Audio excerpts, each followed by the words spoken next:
It's a matter of historical record that Jesus of Nazareth died and his body was placed in a tomb. It's also been firmly established that after his death and burial, his tomb was found empty. Various individuals and groups saw appearances of Jesus alive, and his disciples somehow became absolutely convinced that Jesus had risen from the dead. These are the historical facts. How do you explain them? Down through history, various naturalistic explanations have been offered to explain away these facts. Let's examine the four most popular ones. First, the conspiracy theory. According to this view, the disciples faked the resurrection.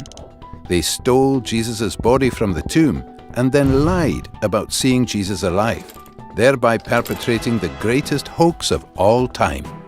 However, this theory faces overwhelming objections. It's hopelessly anachronistic. It looks at the disciples' situation through the rear-view mirror of Christian history, instead of from the standpoint of a first-century Jew. Jews had no concept of a Messiah who would be defeated and executed by Israel's enemies, much less rise from the dead.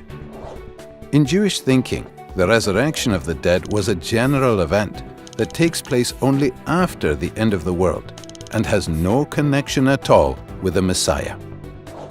The conspiracy theory also fails to address the disciples' obvious sincerity. People don't willingly die for something they know is not true. An honest reading of the New Testament makes it clear. These people sincerely believed the message they proclaimed and were willing to die for. For these and other reasons, no scholar defends the conspiracy theory today. A second attempt to explain the facts is the apparent death theory. Jesus didn't really die. He revived in the tomb, somehow escaped, and managed to convince his disciples he was risen from the dead. This theory also faces insurmountable obstacles. First, it's medically impossible. The Roman executioners were professionals. They knew what they were doing and made sure their victims were dead before taken down. Moreover, Jesus was tortured so extensively that even if he was taken down alive, he would have died in the sealed tomb. Second, this theory is wildly implausible. Seeing a half-dead man who crawled out of the tomb, desperately in need of bandaging and medical attention, would hardly have convinced the disciples that he was gloriously risen from the dead. As a result, no New Testament historians defend this theory today. A third explanation is the displaced body theory. Perhaps Joseph of Arimathea placed Jesus' body in his tomb temporarily because it was convenient. But later, he moved the corpse to a criminal's common graveyard. So, when the disciples visited the first tomb and found it empty, they concluded that Jesus must have risen from the dead. Once again, this theory cannot make sense of the facts. Jewish laws prohibited moving a corpse after it was interred, except to the family tomb. What's more, the criminal's graveyard was located close to the place of execution, so that burial there would not have been a problem.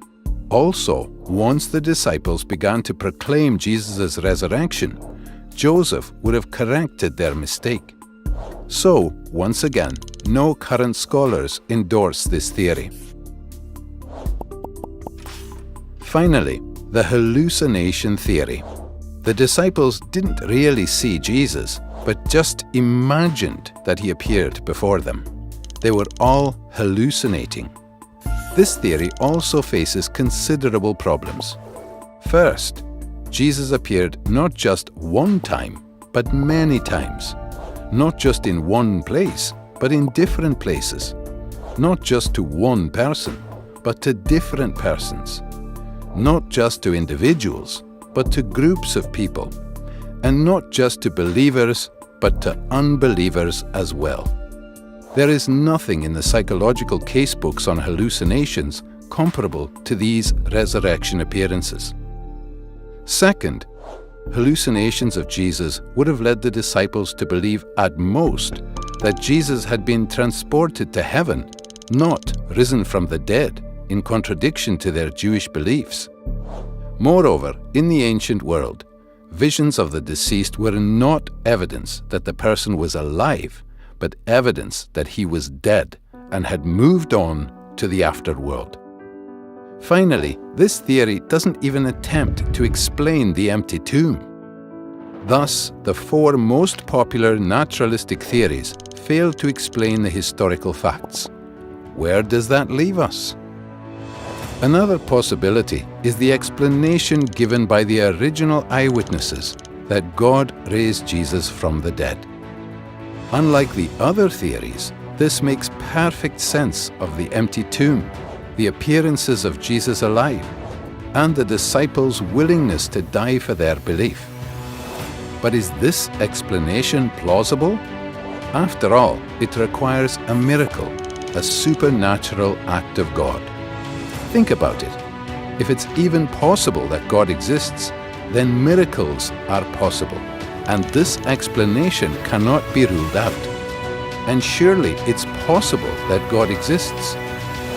So how do you explain the resurrection?